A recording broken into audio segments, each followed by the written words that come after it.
Pertanyaannya kemudian, apakah ketidakberesan dalam pesta demokrasi bisa dijawab, bisa diluruskan secara terbuka melalui jalur politik, yakni hak angket?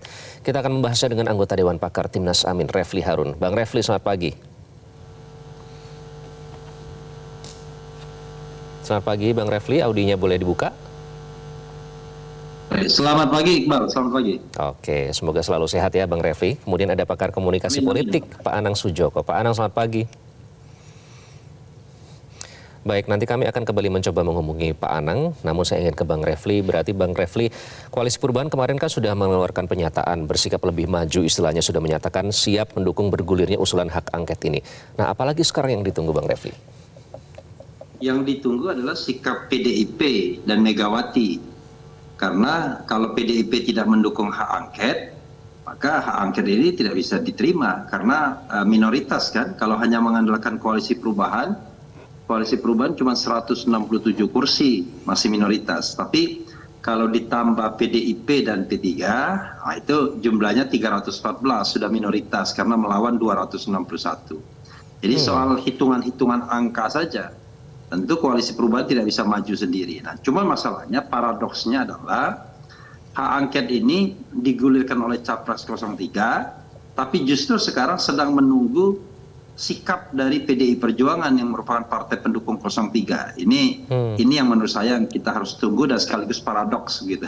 Oke. Malah kita yang nunggu. Menunggunya sampai kapan, Bang Refli? Dan apakah sampai hari ini sudah ada komunikasi dengan PDIP selaku inisiatornya? Iya, kita kan lihat kan fenomena politik ya, tentu ada lapisan-lapisan yang saya pun tidak bisa masukkan di dalamnya kan. Tetapi kalau kita lihat informasi misalnya ada pertemuan antara JK dan Megawati yang kemudian tidak jadi ya. Kemudian ada hasil pilek yang barangkali masih kejar-kejaran untuk memastikan apakah PDIP masih menang lagi atau tidak. Kemudian hitungan-hitungan PDIP antara pilek dan pilpres misalnya. Kita lihat bahwa pilpres angkanya jauh sekali, sementara pilek diperkirakan masih unggul. Jadi barangkali faktor-faktor itu yang menyebabkan Megawati sampai sekarang belum bereaksi kalau menurut saya ya. Karena itu ya tetap saja Koalisi Perubahan tidak akan bisa maju kemana-mana kalau seandainya PDIP tidak memberikan lampu hijau begitu. Oke, Bang Refli, berarti nanti ini judul angketnya sendiri itu apa? Apakah dugaan kecurangan pemilu atau penyalahgunaan kewenangan menggunakan alat-alat negara atau apa nanti judul angketnya? Iya, sebenarnya kalau kita bicara mengenai judul itu nggak terlalu penting. Esensinya kan, angket itu kan dua. Kebijakan pemerintah yang penting dan strategis yang berdampak bagi kehidupan bangsa dan negara dan diperkirakan ada pelanggaran hukumnya, kan begitu, karena hak untuk menyelidiki. Yang kedua adalah pelaksanaan Undang-Undang 7 2017. Nah, kalau kita lihat misalnya kita kaitkan dengan dua tema itu adalah apakah pemilu itu sudah dilaksanakan dengan jujur dan adil? Apakah pemilu kita sudah berlangsung secara konstitusional? Kan begitu. Ya. Apakah Undang-Undang Nomor 7 2017 itu sudah dilakukan atau dilaksanakan dengan sebaik-baiknya? Jadi bisa menggunakan kalimat yang positif, yaitu misalnya angket terhadap pelaksanaan pemilu yang jujur dan adil misalnya, atau pemilu yang luber dan jurdil, atau apa saja. Tapi intinya adalah ya menjawab soal pertanyaan-pertanyaan publik, karena angket itu terutama harus dikaitkan dengan kebutuhan publik. Karena warga negara lain sesungguhnya yang memiliki saham utama untuk mendapatkan pemilu yang jujur dan adil, tidak hanya sekedar peserta pemilu. Nah, banyak ruang yang tidak bisa diselesaikan hanya dengan mekanisme hukum atau mekanisme pemilu melalui KPU, Bawaslu, dan mungkin nanti Mahkamah Konstitusi. Karena ada ruang-ruang yang menurut saya memang harus diselesaikan secara politik. Misalnya, dugaan keterlibatan pemerintah melalui kebijakan-kebijakannya, dugaan keterlibatan pemerintah melalui aparatur-aparaturnya, dugaan keterlibatan pemerintah melalui penekanan-penekanan yang mereka lakukan, dugaan keterlibatan pemerintah melalui penggunaan uang negara. Itu semua kan lebih tepat, lebih bisa powerful kalau seandainya melalui mekanisme DPR. Kalau hanya sekedar mengandalkan Bawaslu, saya tidak yakin.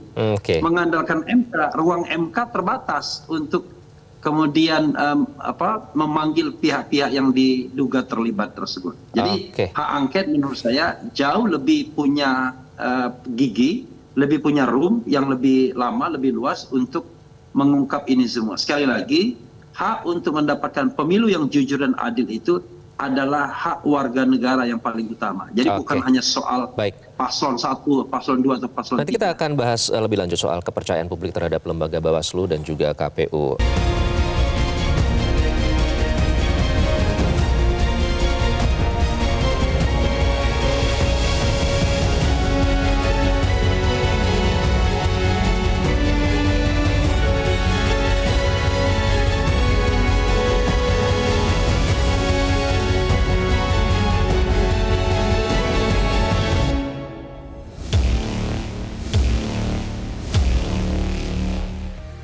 Anda kembali di Selamat Pagi Indonesia. Pemirsa, kami akan kembali hadirkan informasi terkait dengan pelaksanaan pemilu di mana dugaan kecurangan pemilu dan Pilpres 2024 harus disikapi dengan serius.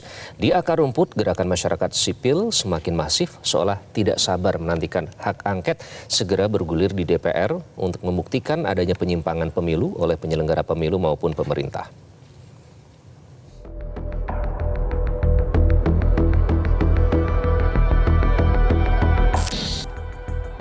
Wacana penggunaan hak angket DPR untuk mengusut dugaan kecurigaan pemilu 2024 kian hari kian berhembus kencang. Usulan hak angket disampaikan Capres nomor urut 3 Ganjar Pranowo. Usulan ini mengemuka bukan tanpa alasan. Pemilu 2024 yang diduga curang menjadi latar belakang utamanya. Kalau ingin melihat, membuktikan, mengetahui, hak angket paling bagus karena kita menyelidiki.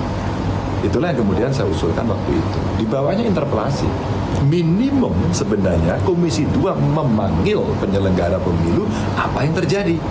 IT-nya lah, kejadian setiap TPS kok melebihi 300, ini kan anomali. Masa kayak gini diam aja? Enggak lah.